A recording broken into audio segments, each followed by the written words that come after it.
Hello, yes, that's right. It's Joe here, live for Joyrider TV, back with some more scintillating Q&A. And what a time it has been here in Vasiliki Bay this week.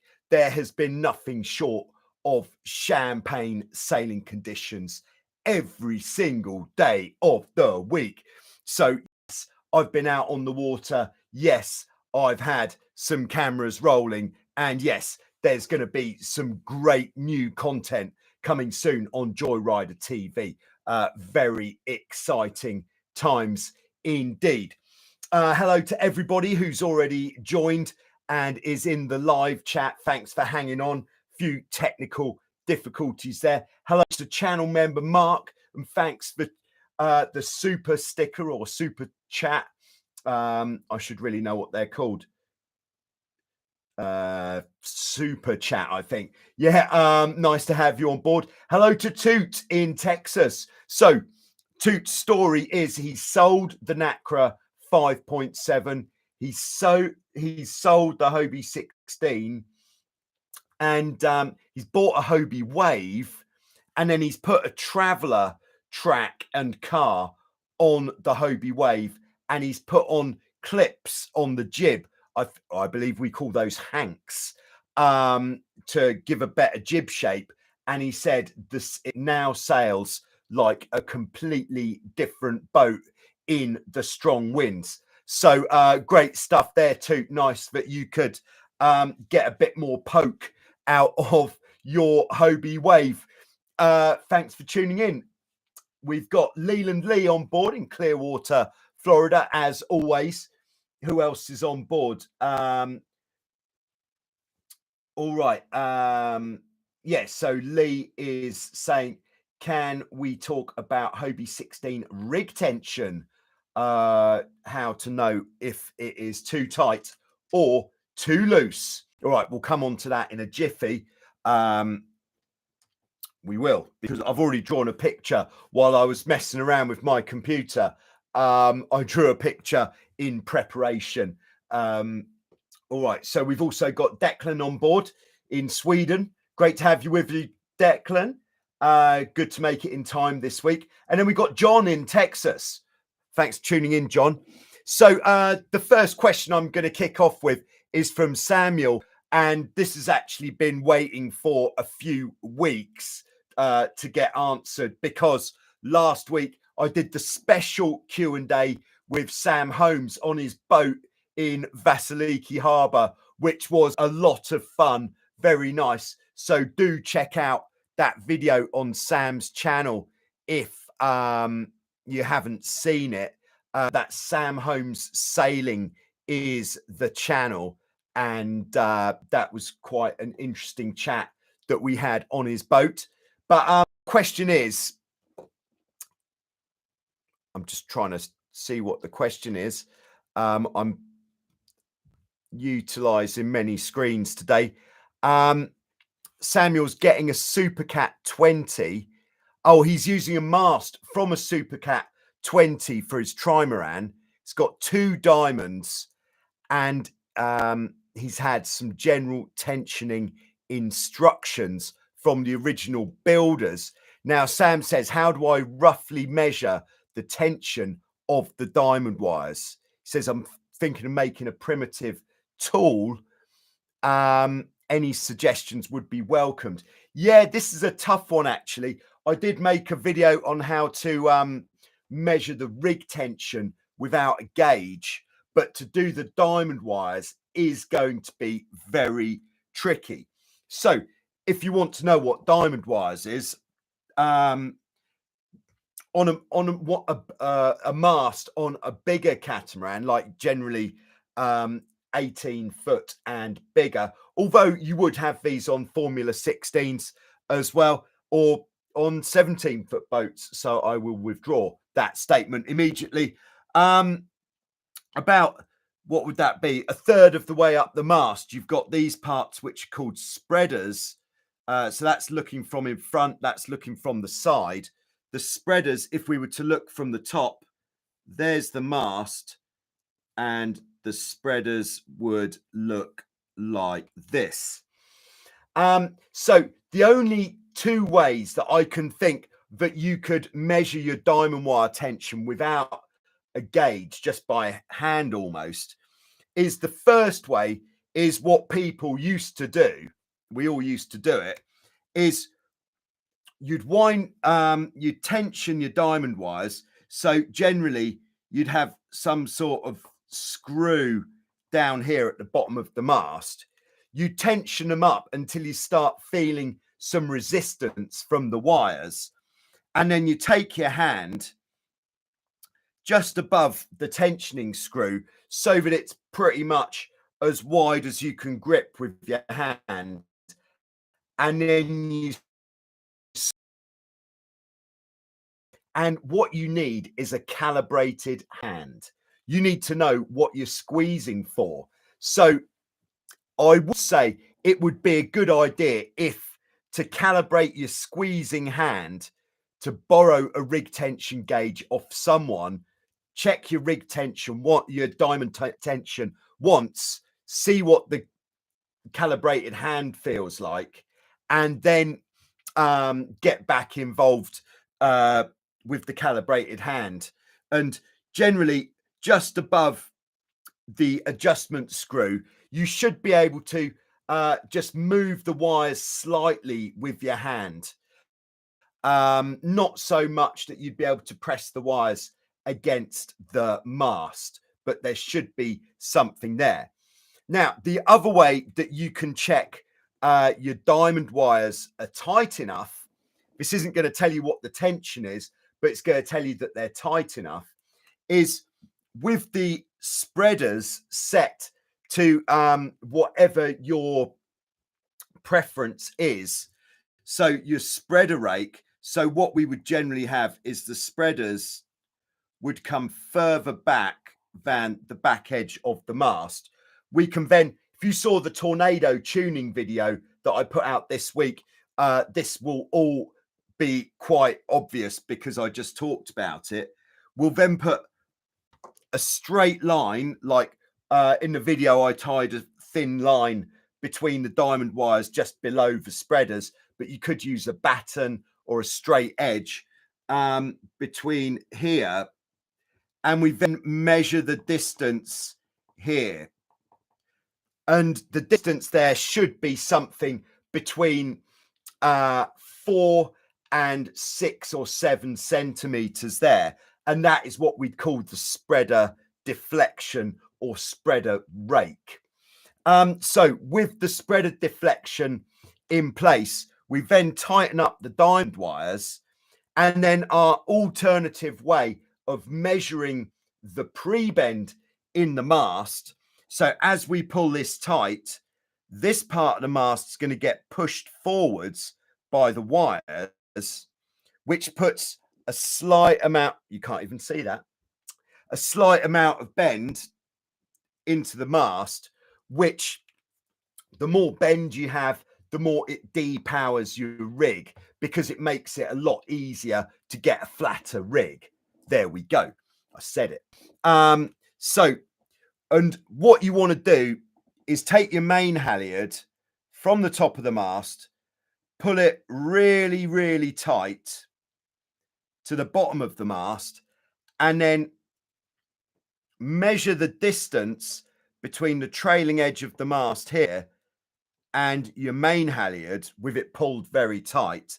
And that wants to be about 2.5, maybe 3 centimeters, no more than 3 centimeters to start with, unless you're running with a lot of spreader rake. So that would be what I would go for to, if I didn't have a rig tension gauge and I wanted to get the diamond wires in the right spot.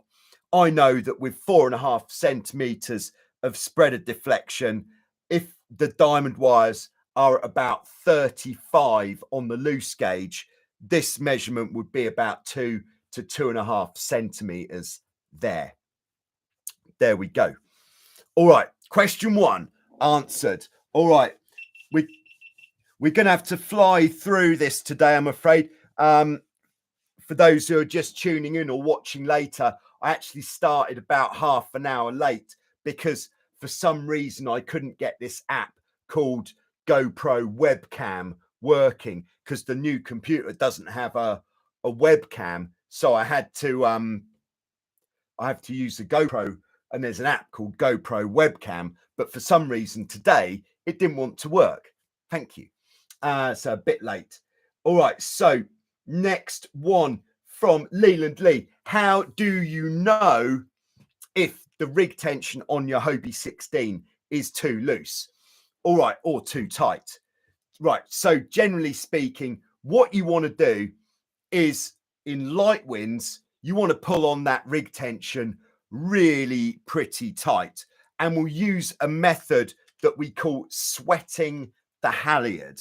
So sweating the halyard is, if the mast is here,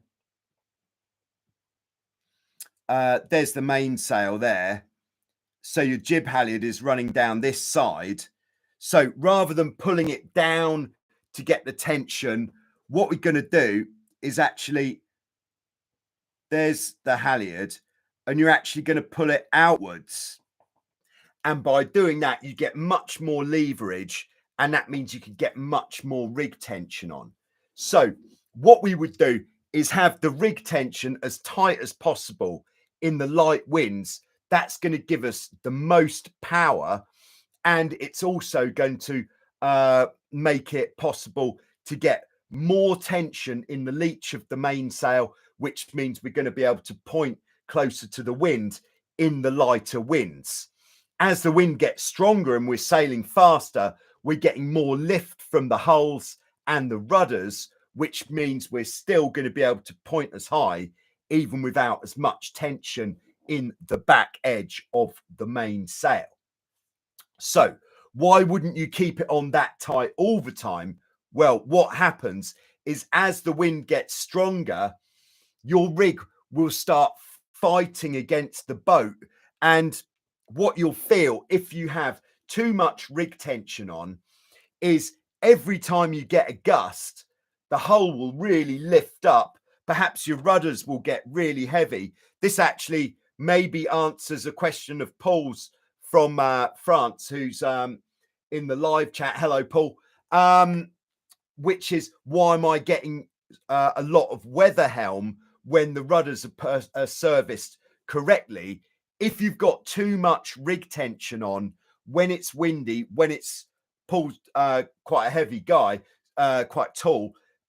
So I would say Paul, even single-handed, when he's out on the trapeze flying the hull, if it's powered up like that, you should be letting off a bit of rig tension. How much to let off?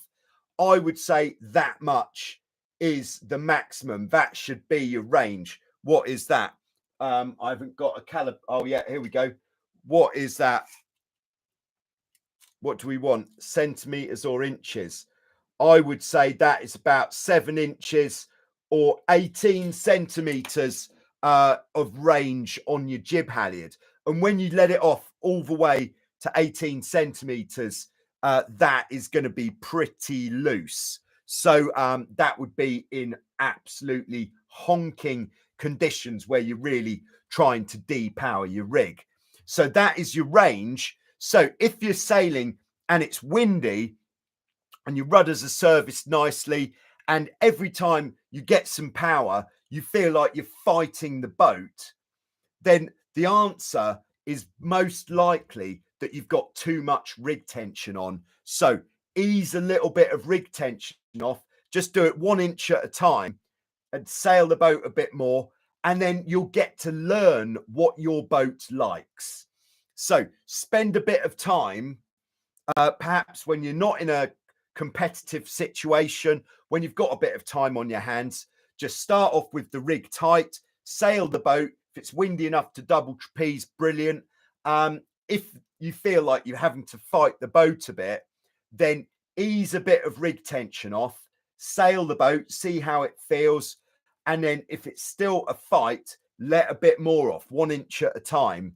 And you'll find when you get to the sweet spot, the boat will be much easier to sail. And when you get a gust, the boat will go faster rather than just lift the hull and start loading up the rudders.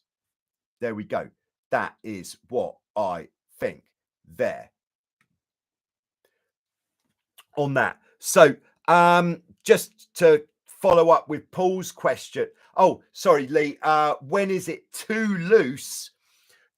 The rig is too loose if you can't get any tension on the main sheet, or if when you've pulled the main sheet in, blocks are together like this, and it was really easy to pull it in that tight, then you've got not enough tension in your jib halyard, because what's happening is when you let it off, the boom is coming lower down.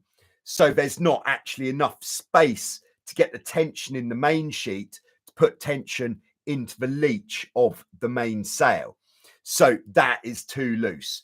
Also, if it's too loose, when you're sailing along, if you sail into a hole, an area of less wind, what's going to happen is you and your crew are going to get dumped in the water off the back of the boat, water skiing, because when you lose the power out of the rig because there's less wind, you're just going to get dumped in the water, and yes, it makes it quite difficult to sail. So it is a bit of trial and error to find the sweet spot.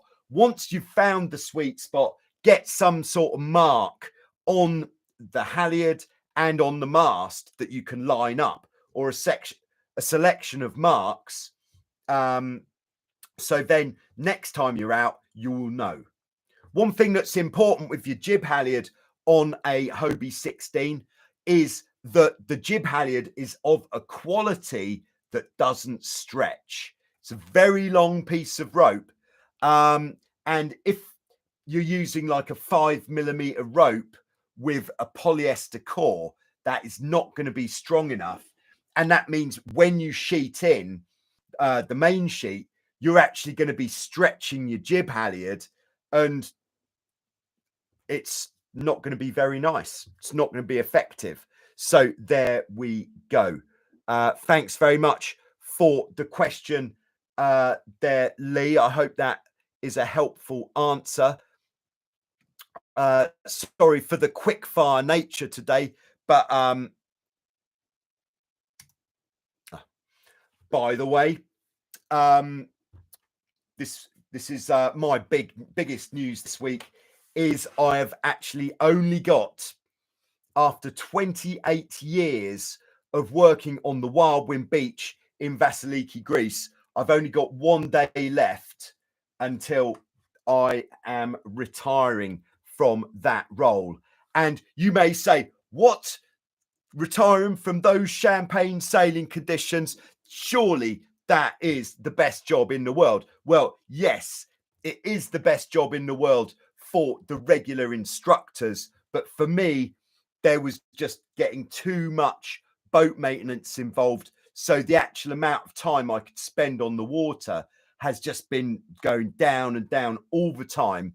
But on top of that, because of you guys being so supportive of the YouTube channel, I'm able, almost, if I put a lot more attention into it, to be able to live from the earnings from the YouTube channel, rather than having to go and work 12 or 15 hours a day on the Wildwind Beach, which is a real shame that I've had to make that decision. But I feel at this time it's the right decision, because I've got a lot more good stuff in the bank ready to give to you guys in video form. There we go. So exciting times. So why is that relevant just now? Oh yeah, because I've got some sort of last night dinner as soon as I've finished the live Q&A. So that is very important as well. All right. Who else have we got on board? There's Declan. He's flexing some of the custom emojis that you get if you are a channel member. So hello to all channel members and everybody else. You'll know who the channel members are because their names are in green. All right, we got Joachim in Argentina on board. Nice to have you with us. Daniel's on board. Oh, he is commenting in a language I do not understand, I'm afraid, and I can't use Google Translate during the live stream, unfortunately. So if for the live stream, if you want me to respond to your comments, if we can keep it English, that would make it a lot easier. Thank you. Channel member Aaron is on board in New Zealand. And yes, it is 2:30 a.m., but there's nothing to do that better than listening to your wisdom and humor live. I always learn something new in each session. All right. Thanks very much, Aaron. Great to have you with us on the other side of the world. There, I hope the weather is good to you down there. All right. Who else do we have on board? All right. A lot in the live chat. This is always going to be the way. I'm on a tight schedule, then a lot in the live chat. All right, Mark and Janet on board, enjoying our last days of the sailing season here in Ohio. Oh, great stuff. I hope it's been a good season. Lee, how about asking Joe your Discord question about the Hobie 16 jib on a getaway? Ooh, all right. All right, so Yerkin says, I am repairing gel coat from the boat. I've noticed some issues that issues are in the places where the boat rests while out of the water on the trailer, perhaps on the rubber pads. Any tips to prevent that? Yeah, this is going to be a quick answer. It would be to have better protection on your trailer. So where the boat sits on the trailer, like you've got these bars generally, which you've got generally some rubber pads on, but those rubber pads don't really offer much padding to the hulls. So if that's what you've got, I would suggest you could do a number of things, but one of the best things you can get is some pipe lagging, which is, that's the English word for, it's like the foam that goes around pipes in your house, like water pipes, to insulate them, because these are generally cut so that it's like thick foam. You can slot it on over the top, then get some tape, like some duct tape, and wrap it around there and just make those parts where your boat sits a bit more comfortable for your boat. If you're sailing a boat which has got flat bottomed hulls, like a Hobie 18 or an F18 or a Tornado, then to have those bits, those sorts of hulls sat on bars is really asking for trouble. So what you want with those sorts of hulls, where the hull is wide, so like on a Hobie 18, the back of the hull has got this sort of section. So if it's just sitting on a bar, that is going to be a lot of point load on that very thin bit of the bottom of the hull. And yes, that is going to cause damage over time. So what you really should do, if that is your situation, is get some or make some kind of trolley cups, like the cups you have on a trolley, which are the same shape, and then bolt those on to the rear bars on your trailer. But then the front bars, because the profile of the boat, the back is like that, and then the front is more like that. So because that bit of hull, because of the shape, is going to be much harder, it's not as important to have quite such a custom-made fitting bit to put your boat on. So I would say the front, you should be all right with some pipe lagging or good packaging on there to make it softer, whereas the back, have something that actually fits the shape of the hull to spread the load there. All right.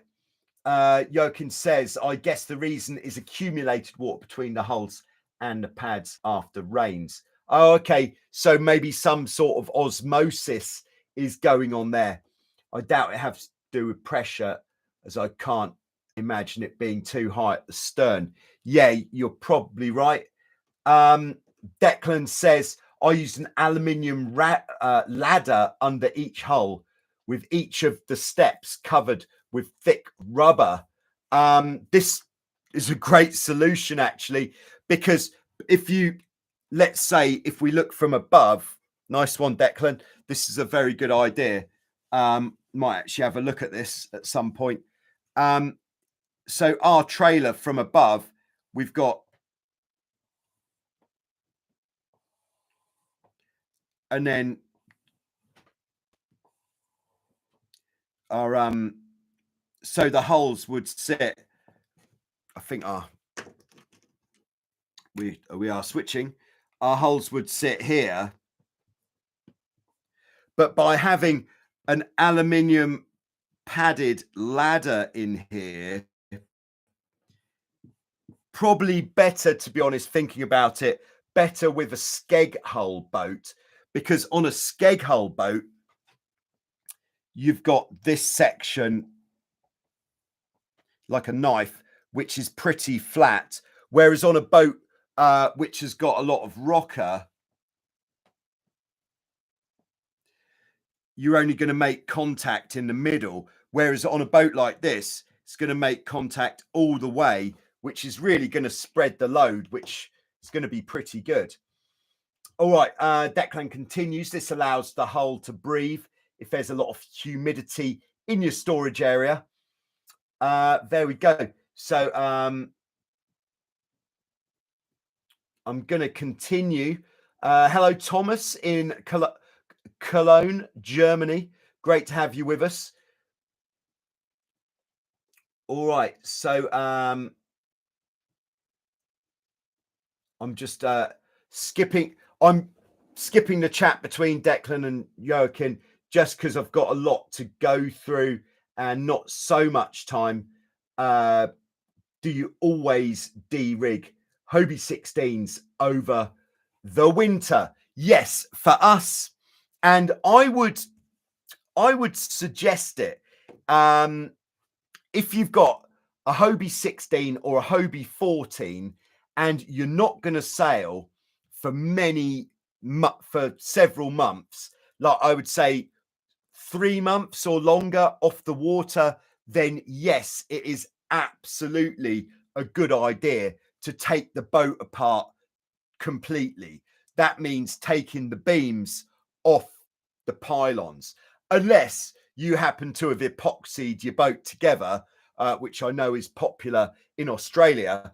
But if you haven't epoxied your boat together and you want it to still be possible to get your boat apart, take it apart every year. You can then, it's then more likely, depending on your situation, that you'll be able to store your boat indoors, which is going to be much better. You'll be able to store the hulls indoors and the beams if you're allowed, which is going to be much better than storing it outdoors. But also it means that you'll be able to clean up the insides of the castings, the pylons, and then when you put it together next time, you'll be able to grease it up nicely, and then you'll know that you'll be able to get the boat apart at the end of that season. It's just nice for your boat. I know most Hobie owners out there, their boat has probably, if you've got a boat from 1980, it's probably been assembled since 1980 and never taken apart. If that is the case, I would be perhaps a little bit more wary of trying to take the boat apart, because perhaps the metal has actually fused together. And if you start smacking it with a hammer, you might actually break the part where the pylon is glued inside the hull. So tread carefully in that situation. But if your boat is possible to get apart reasonably easy, then I would take it apart. With our boats here, we always take the 16s apart for exactly that reason, because we need to know that they are going to be possible to take apart in the future. All right, we've got John Claude on board in Trinidad. Nice to have you with us, John Claude. Does mast rake also contribute to heavy steering? Yes, if you've got too much mast rake. So if your mast is too far to the back of the boat, extreme example here, can we see that? All right, yeah. Then we're putting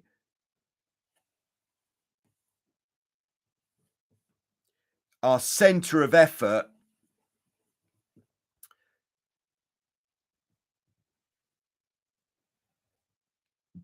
if this is our center of lateral resistance, we're putting our center of effort too far behind the center of lateral resistance, which is going to put a lot more load on the rudders. So the rudders are going to feel heavy if you've got your mast too far back. But there really is a sweet spot with the mast rake on every boat. And the way you'll know if you've got the sweet spot just right is if when you're sailing upwind in, let's say, single trapezing conditions, if there's just a very slight pull on your rudders, then that is right. Very slight, the slightest amount of pull on the rudders, that is what we're looking for. If it's heavy and you know your rudders are set up nicely, your mast's too far back. If your rudders are set up perfectly and there's no load at all, then you could afford to bring it back. Perhaps if you're doing it on hole adjustments, one hole further back, but experiment with it until your boat feels fantastic. All right, Declan says T1 until new chapter. Thanks, Declan. Great stuff. All right, Thomas says now is O, a J, year O. Okay, after Joe. Nice. All right, Joachim says mine is a Wildcat and I sail through the winter.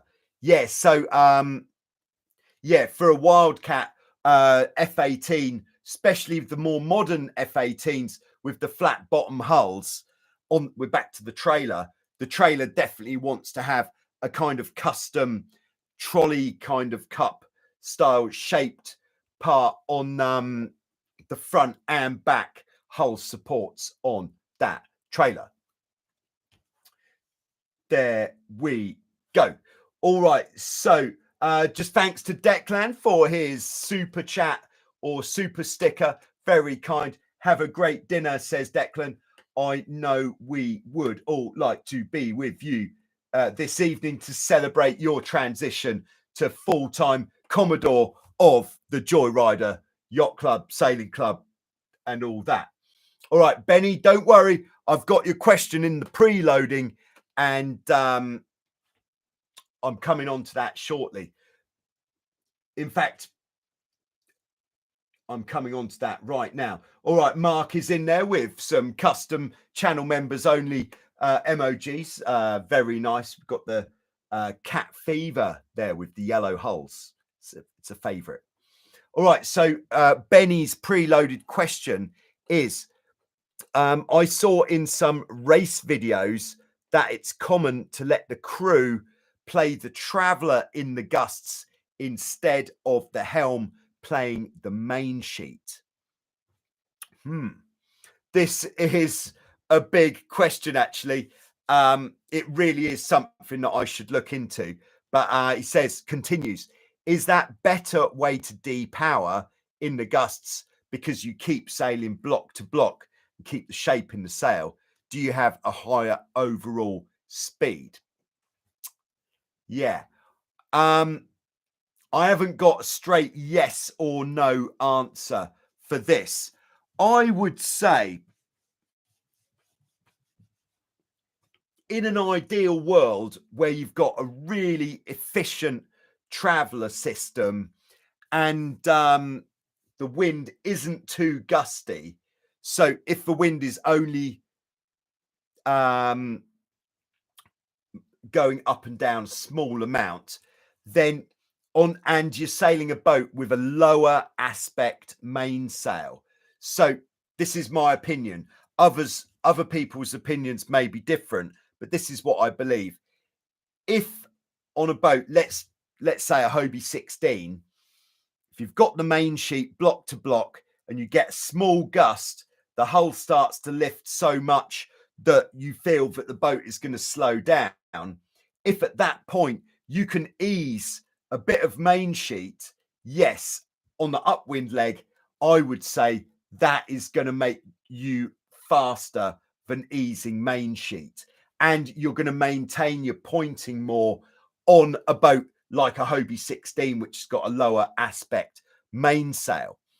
Yeah, right. So that's me saying yes, play the Traveller. Now, I think you can feel what's coming. Why am I saying no? Let's not play the Traveller. First reason, on a Hobie 16, if you do that frequently, your Traveller car is going to need replacing very frequently. If you're lucky enough to have the roller bearing Traveller car on your 16, it's not a particularly efficient Traveller car that little metal bearings that eventually, in not too much time, those little bearings aren't going to roll and they'll just be grinding on the inside of your Traveller track until they become little square things, and eventually there'll be nothing left. So the inefficiency of the actual Traveller car itself doing that. Reason two for not doing it on a boat with a high aspect sail, like on a Tornado, why would you play the main sheet instead of the Traveller? Because if you let the Traveller out on the upwind point of sail, you're going to lose your ability to point close to the wind. So we're keeping the Traveller in tight, and we're just going to do more on the downhaul if we can, because pulling the downhaul on does a great job in opening up the leach of the sail, flattening it off, which means we can handle the power. And then I've got another reason. If you're sailing in gusty conditions, then the main sheet has a much more direct and positive effect on your amount of power than the Traveller. So if you get the big gust and you don't want to capsize, the main sheet is going to save you. The Traveller, less likely, because that power is still going to be on. So there we go, Benny. I hope that helps. That's a very interesting question, and it is going to provoke a video on let's chuck the main sheet into the boat and we're just playing the Traveller.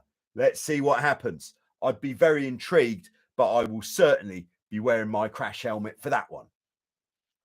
By the way, new video that I filmed today. Can Joe tack the Hobie 14 reliably? Oh, yes. I'm not going to give any spoilers away just now, but it was a really good wind today. Probably when I did that, peaking at about 18 knots. Very nice. Used the long pole cam, which is a favorite at the moment. All right. So we've got Ryan on board in Maui, channel member, using his custom honeycat emojis. It's Friday, so it must be time to talk about boats. All right, I'm going to jump back into the next preloaded question, which is, cheers. So I'm having to keep this reasonably short today because of a function that I must get to later on. Otherwise, people will assume that I don't care, but I do care. That's the difference. All right. This is from Brent Hendricks, 8182.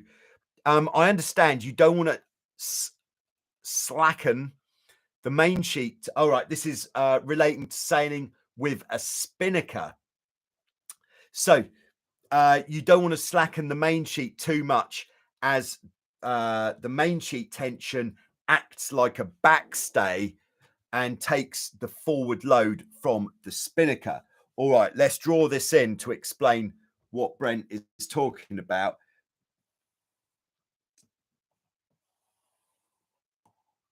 So if anybody would like to bung me a super sticker of €1 so I can buy some new pens That would be great. Thanks. Yeah, so with the spinnaker up, so if this is just making sure we are on the screen, spinnaker pole here, and there is the spinnaker. Here is the hull of the boat, like that. And the rigging on the boat that holds the mast up comes from here, which means the spinnaker is pulling from here, and this part of the mast is unsupported to going forwards. So the worst possible thing that could happen is if you were going fast and you stick the nose of the boat in. When you stick the nose of the boat in, what happens is all of the pressure in the rig increases massively because your boat speed comes down so much. Like if you imagine when you're sailing downwind at 20 knots, cooking, if there's 25 knots of wind, then this isn't accurate, but it's a rough explanation. Then there's probably around 5 knots of pressure, which are pushing the bows down. Whereas if you slow down to, let's say, 10 knots of boat speed, then there'll be 15 knots of pressure trying to push you forwards, which means if you slow down completely by sticking the nose in, maybe then you've got 25 knots of pressure. And where's it going to hit you most? At the top of the sail, because the wind is stronger further up. And then we've got this whole bit up here, which is unsupported, which means if we stick the nose in, what could happen if the mast is unsupported? We could snap the top of the mast off. Let's not do that. So what we do is when we're sailing in heavy winds with this is just heavy winds to quantify is if you've been double trapezing upwind, let's call that heavy winds. So then you want to pull the main sheet in tight on the downwind point of sail, because then by having this pull down here, that's going to pull the mast backwards, supporting this top part of the mast.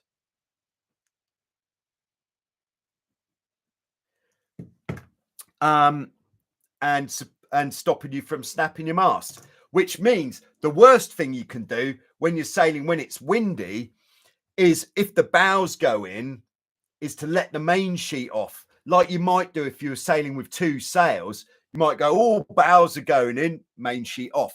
Not with the spinnaker. That is a recipe for potentially breaking your mast. So continuing with Brent's question, how loose is too loose? So he agrees that that is the way on a boat like a F18, but on a Hobie 16 with a spinnaker, how much tension do you need? I would still say the same thing. If it's been windy enough to double trapeze, you want to have the main sheet cranked in on the downwind, because otherwise that top part of the mast is not supported. If you sail into an area of less wind, then yes, ease the main sheet out, make sure it's not too tight. You know, watch the telltales on the main, and if you slow down because the wind's gone light, ease the main sheet out so it's not oversheeted. But then when the pressure comes back on, crank that bad boy back in, both to support the mast and to reduce drag. I hope that helps. I hope that helps everybody around the world who might be sailing with a spinnaker at some point. All right, so just going back to the live chat, we've got Philip on board, who I believe is in Ireland. Is that correct? We've got Cux Ollie on board as well, who's in Germany. Leland Lee says, cheers to that. I will cheers to that myself. Fairly shortly, I hope, where I taste that golden brown Amstel beer. That is the flavour out here. Oh, yes. Okay. Aaron says, Aaron in New Zealand, probably 3 o'clock in the morning there now. Another rigging question. I've just fitted a jib furler to my 16. Any tips on tension? I sail solo. Yeah. When you've got a furling jib, for it to work nicely, it is necessary to have a reasonable amount of tension in the luff of the jib. So what does this mean if you're putting a furling jib on a Hobie 16? You're not going to want to loosen the rig as much as you would with a battened jib. So what I would do with a furling jib on a 16 is, if you're going out and it's windy and you would be looking at loosening your rig off for the high winds, instead of that, move your shrouds down before you go sailing. So on the stay adjusters, can we see this? Yes, we can. Stay adjusters with the holes in. Maybe you've been sailing with it in here, but if it's going to be windy and you'd want to loosen the rig off to let the boat breathe, and like we're explaining earlier, then perhaps move the rig down one hole instead, so you can still maintain a fair bit of rig tension. Because if you've got a loose rig with a furler, the furler doesn't work very well. Now, the other thing with the furling jib is, if you want your jib to furl nicely when the wind is strong, what you want to do, what you don't want to do, is try furling the jib when you're sailing upwind. That's not going to end nicely. Your jib's not going to roll very well. It'll be a noisy, flapping mess. Not a good look. So what you want to do, if it's windy with your furling jib, is put your boat very deep downwind. Like, if you could go with the wind straight behind you, just while you roll your jib, it's going to roll much nicer. Roll it up, pull a bit of jib sheet on to tighten up the roll. Lovely. That's the one. Right. I hope that helps. All right. So Declan says, special chapter 2 request. Would you consider doing some commentary on Sail GP? Yeah. In fact, somebody was talking to me about this quite recently. They weren't talking specifically about Sail GP, but they said maybe, this is quite a big maybe, there could be a window of opportunity doing some commentary for the catamaran sailing in the Olympic Games. Yeah, that could be pretty cool. But whether that comes off or not, whether my my knowledge is enough to be able to give as good commentary as these ex-Olympians who generally commentate on this stuff, I think they will have a deeper level of knowledge to what's going on than I would do. But perhaps I can fill in for time when they need to go and make a cup of tea or something. But yeah, I love that. All right. Ryan says, all right, we're just chatting. Nice. Philip says, main in, down, haul out, off. Yes. Yeah. So on the downwind, also letting the downhaul off is good. 2 reasons. One, for looking after your mast. It takes some of the compression off your mast. But number 2, take the downhaul off because you've got less apparent wind when you're going downwind, because you're going in the same direction as the wind. So you need more curve in your mainsail. Otherwise, you're not going to get that power out of the mainsail. Declan says, hey, everyone, hit the like button, please. All right. Yes, that would be great. If you've got a spare finger, then just dab it gently on your like button. That would be nice. All right. We got Flip in Brussels, Belgium. Great to have you with us. Thanks for coming. All right. Declan says you could do for sale GP commentary on your bat. What's that mean? A lot of people appreciate your thoughts. Toot says on your own bat. Okay, yeah. All right, I get that. Yeah, so what maybe we have Sale GP on Joyrider TV somehow, and I commentate on it. Wow, maybe I should try one just to see if I've got enough juice to cut loose with that. Shorter races would be better. I think 5 minutes at a time, there could be some solid gold, but the races generally last for what, 25 minutes? That's a lot of chat. I'll give it a go though in the winter. Right, Toot says, do the Olympics have a wave class? Unfortunately not. No, they're using the NACRA 17 these days, and for the next games, I believe, which is the foiling mixed multi-hull class. Okay, so here we are. We have reached the summit of this Q&A. I would like to say thanks very much to everybody for supporting Joyrider TV and making this transition in my life possible.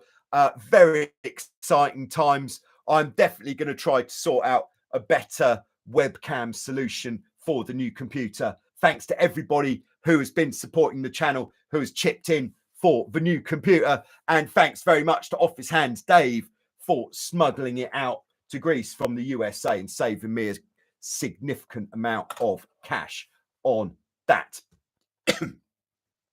So I should have hopefully this Hobie 14 video out maybe tomorrow, more likely on Sunday, and then massive video coming, which the reason the Hobie 14 video is coming first is because the massive one is going to require a truckload of editing, which right now I don't have time for. Too much social in the evenings to do that. Thanks very much, Philip, for the super sticker. I will buy some new pens and perhaps a drink. Thanks very much. Very kind. All right. So, yeah, I will see you soon with some more. And I'll probably do the 14 video as a premiere so we can all enjoy a bit of live chat on that. Perhaps I will launch it a bit later so that more of the guys in the US can tune in when that goes out. That would be nice, wouldn't it? So perhaps 2 hours later, maybe that would be more favorable to everyone. So cheerio. Thanks very much. And I'll see you soon with some more on Joyrider TV. Thank you.